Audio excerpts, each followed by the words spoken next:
The simplest diet for fighting belly fat: cutting calories. The most straightforward way that anyone can fight belly fat is to simply eat fewer calories than they burn. This is what is called maintaining a caloric deficit, and it basically means that the body needs to burn fat in order to get the energy it needs. The body is constantly burning energy, not only to allow it to engage in various activities such as walking, jogging, or thinking, but also to allow it to simply stay alive. That is to say, that you need to burn energy for the most fundamental of human bodily functions, such as blinking and breathing. If you are constantly eating, then you are constantly supplying your body with the sugar that it needs. This will remain in the blood until the body is able to use it to power whichever movements are necessary. Failing that, the body will look to stores of glycogen, which is kept in the cells. It's only once both of these energy supplies run short that the body then needs to start looking elsewhere. That is when it starts to burn fat. How to measure and maintain a calorie deficit.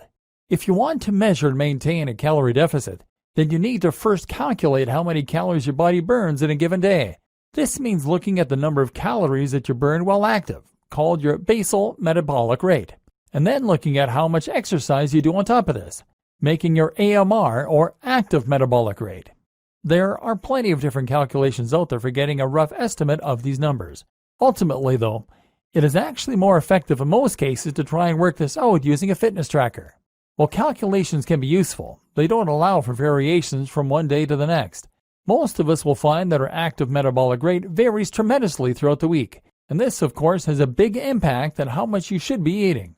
A good fitness tracker will allow you to enter some personal metrics, such as your height, weight, and gender, and will then count your steps and measure other activities throughout the day. A device such as the Fitbit Alta HR, for instance, will not only track steps, but also monitor your heart rate throughout the day, and automatically detect exercises and activities like walks, runs, and sports.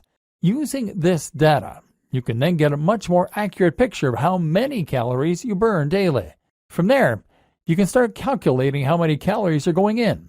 Again, there is technology out there to help you do this. MyFitnessPal, for example, is a tool that will let you log the foods you eat by entering the calories and macronutrients manually, or by simply scanning a barcode in order to add them from a huge database. If you scan everything you eat through MyFitnessPal, not forgetting the drinks you consume, including alcoholic beverages, and any smaller snacks throughout the day, then you now have a total number for all the calories you've eaten to measure against the ones you've burned. Now, all you need to do is to plan your day so that the number of calories coming in stays lower than those going out. Let's say that you've burned 2,300 calories, and you've eaten 2,200. You can either stop there, or you can try and do some more exercise in order to burn more calories. Either way, you need to keep the first number higher than the second one. If you can do that, then you will burn fat. It's that simple, and it has to work, because there's no other source of energy for your body to get fuel from. Maintain a constant caloric deficit of around 200 to 300, and you'll slowly lose more and more fat. Remember, slow and steady wins the race. Except, it's not really that simple, is it? For starters, there are the kinds of foods you're eating, the nutrients. Then there is the matter of your metabolism and, life. Maintaining a caloric deficit seems simple and flawless on paper, but in practice, it is too simplistic. Over the next few videos, you'll discover why, and you'll find out how to strike that happy balance that will result in guaranteed fat loss. A little about targeting. Before I go any further, though, I should first address a concern you may have. After all, wasn't this supposed to be a video course about burning belly fat specifically? How does maintaining a caloric deficit guarantee you'll lose your gut? Women might even be worried they'll lose weight from places that they wanted, like their breasts. As some of you may already know, this does not guarantee you'll lose your belly. That's because nothing can guarantee that you'll lose your belly. Unfortunately, there is no such thing as targeted fat loss. That is to say that you can't choose which part of your body you want to improve the looks of and then conveniently blast fat from there. The order in which fat is lost from your body is actually genetically predetermined, and it's impossible to change. Some people will lose weight from their guts first, and those people are very lucky indeed. Other people might lose it from their arms first. As of right now, science has no way of helping you choose which order things happen for you. So the only way you can burn belly fat is to burn all fat, and then feel safe in the knowledge that it is going to eventually reach your belly. That said, though, We will look at some tips in this video course later on that can help you to make your belly flatter and more toned in other ways. The role of hormones in weight loss. If you look around the web for advice on how to lose weight, you'll find that people fall into two broad camps. There are those that believe weight loss is entirely dictated by that caloric deficit we just discussed, and there are others that feel there are other, more important factors at play. Let's take a look at some criticisms of the calorie deficit approach to dieting. Problems with the deficit. It is certainly true that your body needs to burn fat for energy once it has run out of other sources. It is certainly true that if you have no other means of getting that energy, you will lose fat stores and eventually you lose weight. This really is simple math, cause and effect. But the problem comes with calculating that magic AMR, active metabolic rate. These calculations are rough guesses at best, and they are based on nothing more than your physical features. The best calculations take into account your muscle mass, which is metabolic active. But even these don't take into account underlying issues such as the balance of your hormones. Simply put, some hormones help you to burn fat faster, and some help you to burn fat slower. These are directly responsible for how many of those processes that require energy are going on in your body at any given time, and how capable your body is of utilizing the various stores of energy available to it. Just a few of these hormones include cortisol, insulin, thyroid hormones T3 and T4, adrenaline, serotonin, leptin, ghrelin, testosterone, estrogen, progesterone, IGF-1, human growth hormone, and many more. The problem is that we all have different balances of these hormones. These hormones are in constant flux and are affected by everything from what we're eating at the time and how stressed we are to how much sleep we've had and how sunny it is. Some people have imbalances in these hormones that are permanent, while others will use medications that can alter them. Those fitness gurus that ignore the role of hormones in weight loss can't explain why hypothyroidism or polycystic ovaries leads to weight gain. They also can't explain why using steroids builds muscle and burns fat. You may not have a condition like hypothyroidism, but the point to recognize is that these conditions are not really binary. You don't have to have or not have a condition, but rather, you can view everyone as existing somewhere along the spectrum.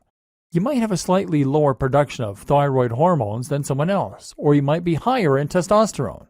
This is why some people lose fat very easily, and it is why some people struggle to lose it. That's also why things tend to get harder for us as we get older, and it's why things get harder for us as we become more stressed and more tired. All of this upsets our hormone balance and puts our bodies into fat storage modes. The issue is not with a calorie deficit, but rather our ability to accurately calculate our own AMR. Not only that, but these hormones also play a very big role in why we struggle to lose weight. They make us hungry, low in energy, and depressed. And they contribute directly to fat storage around the midriff. This is before we take into account the fact that it is essentially impossible to calculate the precise number of calories burned. Heart rate alone is not a perfect correlate for calories burned, or the number of calories in any given item of food. You really think that every single apple has the precise same number of calories in it? Are you sure you're really adding precisely the same amount of sauce to your meals? Then there's another fallacy of the calories in-out diet, which is the notion that our calories somehow magically reset at the end of the day, that we can make sure we're in a calorie deficit on Monday and then start again on Tuesday. In reality, the buildup of calories is cumulative and can be carried over. And then there's the way that eating in itself can affect your hormonal balance and process the foods that are coming in.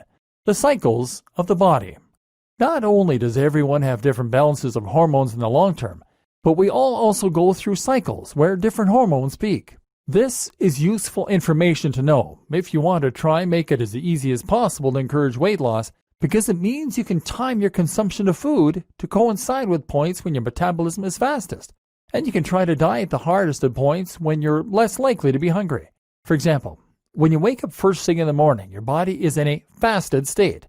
This is simply because you have just gone the last 8 hours without eating anything, thereby meaning you have very low blood sugar. How does the body interpret this?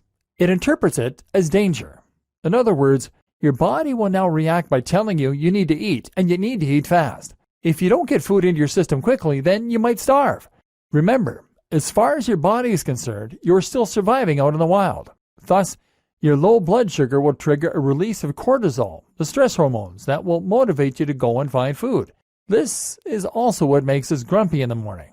You'll release sugar from stores into the blood, and you'll produce ghrelin, the hunger hormone. This also triggers the release of myostatin, a chemical that tells the body to burn muscle and use it as fuel.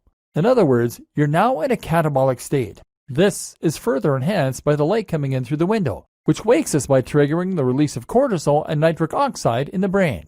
Once you've eaten, though, things change. Now sugar is released immediately into your body, which the body sees as good news. This triggers the release of serotonin, a feel-good hormone, followed by melatonin, which is the sleep hormone. This is why we often feel sleepy after a large meal. Now, your brain becomes slower and groggier, and you feel happier, but countless other activities can similarly alter your hormone balance. As it gets darker, for instance, we release more of the sleep hormone, melatonin. Likewise, if we're in a good mood and having fun with friends, we release more serotonin. Likewise, when we work out, this triggers the release of stress hormones, followed by anabolic hormones like growth hormone and testosterone to trigger growth. Ultimately, the body is constantly swinging between an on state called catabolic, or fight and flight, and an off state called anabolic, or rest and digest. When the body is hungry, harmed, or threatened, you become more alert and produce more stress hormones. At this point, you burn your energy stores because you need to keep going. But when the body is relaxed or you've eaten a satiating meal, that's when you're more likely to store fat and build muscle.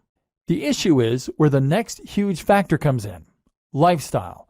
We'll look at that in the next video. But first, the roles of carbs and fats. As mentioned, the timing of your food and the way you eat can have a big impact on your hormonal balance. Likewise, the hormonal balance can have a big impact on the way that you're eating. For example, if you eat first thing in the morning, you break your fast. That is to say that you take yourself out of a catabolic state where the body is desperate for food and is burning fat. Some people will then try to extend this catabolic state for as long as possible as a trick to burn more fat. They might even engage in something called fasted cardio, which means that they'll work out first thing in the morning, before breakfast, so that the only thing available to burn is stored fat. Another trick is something called carb backloading. Here, you engage in intensive exercise designed to deplete the glycogen stores. Then you consume carbs, and as a result, they will be more likely to be stored in the muscle cells rather than being stored as fat. But the technique that most people are interested in is to avoid simple carbohydrates altogether. Simple carbohydrates are any carbs that release their energy immediately into the blood. These tend to be the sweetest carbs like sugar, cake, and white bread. By eating these, you cause a sudden spike in blood sugar, which triggers the release of insulin and puts your body into a fat storage mode. If you avoid these simple carbs, however, then you can maintain more of an equilibrium and thereby prevent your body from storing the energy. Instead, you'll simply be replenishing your blood sugar as it is being used up. This is the objective of many low-carb dieters, who will instead rely on complex carbohydrates and fats, which digest much more slowly and therefore release sugar into the blood at a slower rate as well. Some low-carb dieters and fasters will go even further to try and reduce blood sugar to the point that the body begins producing an alternative energy source, ketones. Do you need to worry about this? Is any of it relevant for losing your belly? Don't worry. Everything will be explained into a simple-to-follow program very shortly. Fitting a diet into your lifestyle. Here is the other issue with eating a diet designed simply to help you reduce your caloric intake. It's miserable. I always say that there's no point in starting any new diet or any new training regime unless you intend to stick with it permanently. If you're going to diet for a month and then go back to your old shape, then what's the point? So whatever diet you're coming up with right now, the first thing you need to ask yourself is whether you can feasibly see yourself following it forever. This is the problem with intermittent fasting diets, and it's a problem with calorie counting. Sure, you can stomach the idea of scanning all your food for a few days, weeks, or even months. But are you really going to be doing this when you're 80? If not, it is not sustainable. And what's the point of going to such effort to count everything you eat when we've already seen that the numbers are really just a guess at best? For most people, this will be an effective tool until it becomes dull and they give up because they're too tired and stressed to stick with it. For others, it might never work, owing to other biological factors that prevent them from getting the most from it. Cast your mind back to the notion of your body going through cycles between anabolic and catabolic. Now ask yourself, what have you been doing all day at work? You've been stressed, likely getting into arguments, working to deadlines, and struggling with difficult clients. At the same time, you've been staring into a screen which is a very bright source of artificial light. What does all this mean? It means you're very much in fight or flight. You're very much catabolic. And so when you get home, of course your body is going to revert to anabolic. Not only that, but your blood sugar is likely incredibly low, and you need something to cheer you up, something that will release some serotonin. You need to swing the pendulum back to the anabolic, rest and digest state. And now you're telling me that you're going to eat fish because it has the right number of calories? The good news is that there is a better way. The other factors overlooked by diets. There are many more important factors that often get overlooked by diets too. One of these is the fact that we tend to eat socially. That is to say that we will often eat something because we're with our partners, our families, or our friends. We like inviting people around for meals. We like going out for fancy dinners. And we like surprising our partners with chocolates. If you don't join in with us, then it's actually quite unsocial and we miss out. Again, with all those hormones screaming at you to get some sugar, and now the social pressure of eating out, are you really ordering that salad forever? And yes, there is a simple matter of time and energy. Tracking all your calories takes time and energy, as we've discussed. Those are both factors that are already at a premium. Can you really motivate yourself to count all the calories in that home-cooked meal every day? But most important of all, nutrients. And there's something else that doesn't get a lot of attention when it comes to diet, and that absolutely deserves it. That's nutrition. Too many of us view our food as fuel. This is something that the calorie counting approach is very guilty of doing. We look at food as something that we use in order to enable ourselves to keep going and to keep us productive at work. We think of it in terms of something that our body burns in much the same way that a car uses petrol. But food is much more than that. Not only should food be enjoyable and social, as we have already discussed, but it should also be thought of as being the very substance that we are made of. You've heard the expression, you are what you eat, and well, it's true.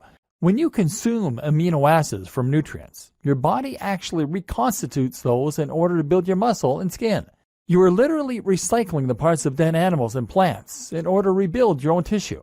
Likewise, the micronutrients found in your food help to build your bones and connective tissues, your brain chemicals, and even the hormones that help to drive you. Micronutrients are the tiny nutrients that come from all our food, and they're absolutely essential to helping us to perform and feel our very best. These make us feel more awake, more alert, more happy, and they even help to elevate our metabolism so that we burn more fat. If you're feeling depressed, weak, sluggish, and slow, then there's a good chance that it is actually because you have a deficiency in some kind of essential nutrient. These are nature's sports supplements, and they can be instrumental in helping you get out of the funk you're in. Why modern diets are the worst. And here's another thing to keep in mind. Modern diets are the worst. The big issue with modern diets is that they have essentially hacked the very system our body evolved in order to survive. Remember the way that simple sugars cause a rush of blood sugar, insulin, and serotonin and make us feel great but then cause us to gain weight? Well, all food manufacturers care about is that first bite, making you feel good. They want to sell more of their crisps, their chocolate bars, and their cakes. And so they have made foods that are practically just sugar. These are constantly and immediately spiking the blood sugar and can single-handedly raise your chances of developing diabetes and other health conditions. What's worse is that these overly processed foods have removed all of the nutrients that made them so healthy. If you eat a piece of fruit, you'll probably find it's packed with vitamin C, vitamin A, resveratrol, and a host of antioxidants which will help you to look and feel more awesome. But if you eat a shop-bought sausage roll, then you're barely eating meat. You just eat sugar, trans fat, and salt. Likewise, if you eat a chocolate bar, you spike your sugar but without getting any useful nutrients. Remember, this is the stuff that your feel-good hormones are made out of. This is the stuff that helps to drive your metabolism forward. This is the stuff that rebuilds your wounds. So, is it any wonder that so many of us are burned out, dried up, and exhausted?